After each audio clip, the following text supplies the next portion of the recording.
बांग्लादेश में तख्ता पलट के बाद प्रधानमंत्री पद से इस्तीफा देकर शेख हसीना भागकर भारत तो आ गई, लेकिन अब यहां पूर्व पीएम शेख हसीना को एक और तगड़ा झटका लगा है। दरअसल बांग्लादेश की अंतरिम सरकार ने सभी राजनयिक पासपोर्ट रद्द करने का फैसला किया है, जिनमें अवामी लीग सरकार के पूर्व मंत्रियों, सांसदों और उनके परिवार के सदस्यों के पासपोर्ट भी शामिल हैं। यूनुस सरकार ने सिर्फ शेख हसीना का ही नहीं, बल्कि उनकी पार्टी अवामी लीग सरकार के पूर्व सांसदों के राजनयिक पासपोर्ट भी रद्द कर दिए हैं।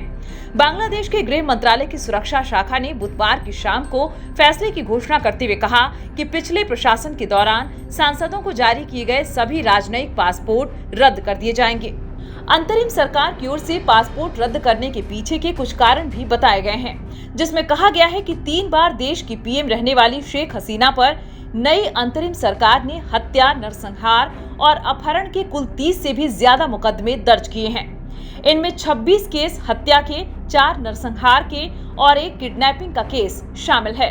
इसलिए जरूरी है कि उन पर पाबंदी लगाने के लिए डिप्लोमेटिक पासपोर्ट रद्द कर दिया जाए।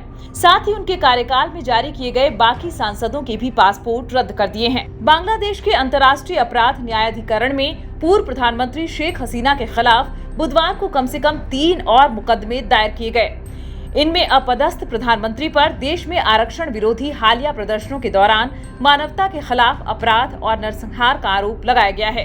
द डेली स्टार अखबार की खबर के मुताबिक 2 वकीलों ने उन 3 स्टूडेंट के अभिभावकों की ओर से 3 अलग अलग शिकायतें दायर की, जो सरकारी नौकरियों में विवादास्पद कोटा प्रणाली के खिलाफ छात्रों के बड़े पैमाने पर विरोध प्रदर्शन के दौरान मारे गए थे।